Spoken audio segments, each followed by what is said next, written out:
Neat ಪರೀಕ್ಷೆಗೆ ಸಂಬಂಧಿಸಿದ ಅವಾಂತರಗಳ ವಿರುದ್ಧ ದೇಶದಾದ್ಯಂತ ನಡೆಯುತ್ತಿರುವ ಹೋರಾಟ ಹಾಗೂ ಉಪವಾಸ ಸತ್ಯಾಗ್ರಹಕ್ಕೆ ಸ್ಪಂದಿಸುವಂತೆ ಕೇಂದ್ರ ಸರ್ಕಾರಕ್ಕೆ ನಿರ್ದೇಶನ ನೀಡುವಂತೆ ಒತ್ತಾಯಿಸಿ ಶನಿವಾರ ಎಐಡಿಎಸ್ಒ ಪ್ರತಿಭಟನೆ ನಡೆಸಿ ಜಿಲ್ಲಾಧಿಕಾರಿಗಳ ಮೂಲಕ ರಾಷ್ಟ್ರಪತಿಗೆ ಮನವಿ ಸಲ್ಲಿಸಿದರು. ನೀಟ್ ಯುಜಿ ಪರೀಕ್ಷೆಗೆ ಸಂಬಂಧಿಸಿದ ಬೆಳವಣಿಗೆಗಳಿಂದ ವಿದ್ಯಾರ್ಥಿಗಳಲ್ಲಿ ತೀವ್ರ ಆತಂಕ ಮತ್ತು ಮಾನಸಿಕ ಒತ್ತಡ ಉಂಟಾಗಿದೆ. ದೇಶದ ವಿವಿಧ ಭಾಗಗಳಲ್ಲಿ ವಿದ್ಯಾರ್ಥಿಗಳು, ಶಿಕ್ಷಕರು ಹಾಗೂ ಪೋಷಕರು ನ್ಯಾಯಸಮ್ಮತ ಮತ್ತು ಪಾರದರ್ಶಕ ಪರೀಕ್ಷಾ ವ್ಯವಸ್ಥೆಗೆ ಆಗ್ರಹಿಸಿ ಪ್ರತಿಭಟನೆ ನಡೆಸುತ್ತಿದ್ದಾರೆ. ಪರಿಸರ ಹೋರಾಟಗಾರ ಸೋನಮ್ ವಾಂಗ್ಚುಕ್ ಸೇರಿದಂತೆ ಹಲವರು ಜಂತರ್ ಮಂತರ್ನಲ್ಲಿ ಅನಿರ್ದಿಷ್ಟಾವಧಿ ಉಪವಾಸ ಸತ್ಯಾಗ್ರಹ ನಡೆಸುತ್ತಿದ್ದು, ಸರ್ಕಾರ ತಕ್ಷಣವೇ ಅವರೊಂದಿಗೆ ಮಾತುಕತೆ ನಡೆಸಿ ಸಮಸ್ಯೆಗೆ ಪರಿಹಾರ ಕಂಡುಕೊಳ್ಳಬೇಕು ಎಂದು ಒತ್ತಾಯಿಸಿದರು. ಪ್ರಜಾಪ್ರಭುತ್ವದ ಕಗ್ಗೊಲೆ ನಡೆದಿದೆ ನಮ್ಮ ದೇಶದಲ್ಲಿ. ನೀಟ್ ಅಕ್ರಮವನ್ನು ಖಂಡಿಸಿ ದೆಹಲಿಯಲ್ಲಿ ಕಳೆದ 29 ದಿನಗಳಿಂದ ಅನೇಕ ವಿದ್ಯಾರ್ಥಿ ಸಂಘಟನೆಗಳು, ಅದರಲ್ಲಿ AIDS ಭಾಗ ಆಗಿದೆ, CJP ಇದೆ, ಇನ್ನು ಹಲವಾರು ವಿದ್ಯಾರ್ಥಿ ಸಂಘಟನೆಗಳಿದ್ದಾವೆ. ನೀಟಲ್ಲಿ ಏನು ಹಗರಣ ಆಗಿ 27 ಲಕ್ಷ ಮಕ್ಕಳಿಗೆ ಅನ್ಯಾಯ ಆಗಿದೆ, 20 ಮಕ್ಕಳು ಆತ್ಮಹತ್ಯೆ ಮಾಡ್ಕೊಂಡಿದ್ದಾರೆ. ಇದನ್ನು ಖಂಡಿಸಿ ಶಿಕ್ಷಣ ಮಂತ್ರಿ ರಾಜೀನಾಮೆ ಕೊಡಬೇಕು, ಜವಾಬ್ದಾರಿ ತಗೋಬೇಕು ಮಕ್ಕಳ ಸಾವಿಂದು ಅಂಥೇಳಿ ಇಡೀ ದೇಶವ್ಯಾಪಿ ಏನು ಕೂಗೆದ್ದಿದೆ. ಆ ಕೂಗನ್ನು ಸರ್ಕಾರ ಇವತ್ತು ಹತ್ತಿಕ್ಕೋ ಪ್ರಯತ್ನ ಮಾಡಿದೆ. ಸರ್ಕಾರ ದೆಹಲಿ ಪೊಲೀಸರನ್ನ ಕಳಿಸಿ ಕಳ್ಳರ ರೀತಿ ಇನ್ನೂ ಬೆಳಗಿನ ಜಾವ 6 ಗಂಟೆಗೆ ಹಲವಾರು ಜನ ಹೋರಾಟಗಾರರು ಎದ್ದೇಳ್ತಾ ಇದ್ದಾರೆ.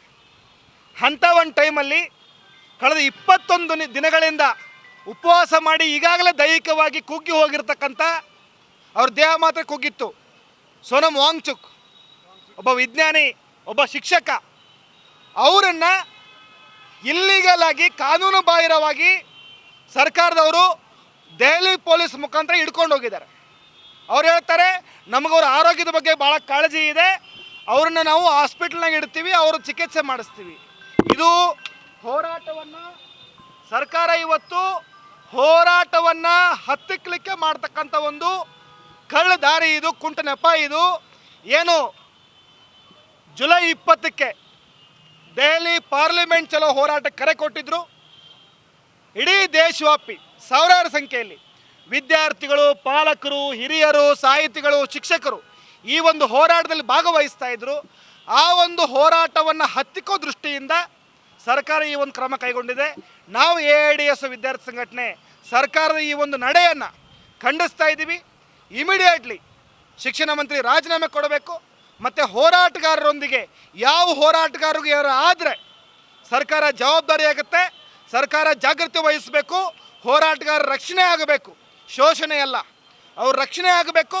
ಸರ್ಕಾರ ಇಮಿಡಿಯೇಟ್ಲಿ ಹೋರಾಟಗಾರರೊಂದಿಗೆ ಡೆಮೋಕ್ರೆಟಿಕ್ ಒಂದು ಸಂವಾದವನ್ನು ಆರಂಭಿಸಬೇಕು ಅಂತ AIDS ವಿದ್ಯಾರ್ಥಿ ಸಂಘಟನೆ ಈ ಮುಖಾಂತರ ಡಿಮ್ಯಾಂಡ್ ಮಾಡ್ತಾರೆ. ಸೋನಮ್ ವಾಂಗ್ಚುಕ್ ಹಾಗೂ ಇತರೆ ಉಪವಾಸ ಸತ್ಯಾಗ್ರಹಿಗಳೊಂದಿಗೆ ತಕ್ಷಣವೇ ಪ್ರಜಾಪ್ರಭುತ್ವದ ಮಾದರಿಯಲ್ಲಿ ಮಾತುಕತೆ ಆರಂಭಿಸಬೇಕು. ಕೇಂದ್ರ ಶಿಕ್ಷಣ ಸಚಿವ ಧರ್ಮೇಂದ್ರ ಪ್ರಧಾನ್ ರಾಜೀನಾಮೆ ನೀಡಬೇಕು.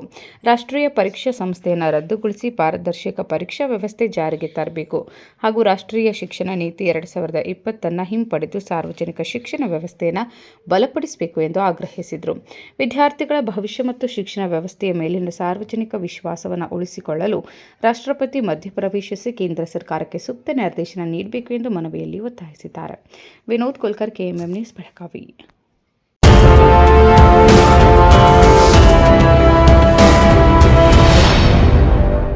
What if your wish list came wrapped in diamonds? Like a BMW X1, a 24-carat gold bar, and 100% off on making charges for diamond purchases? Can it really happen? Yes! Make it come true at the Bhima Brilliance Diamond Jewelry Festival. Buy diamonds at Bhima and avail many more exciting rewards. Offer valid from July 9th to August 9th at all Bhima showrooms. TNC apply.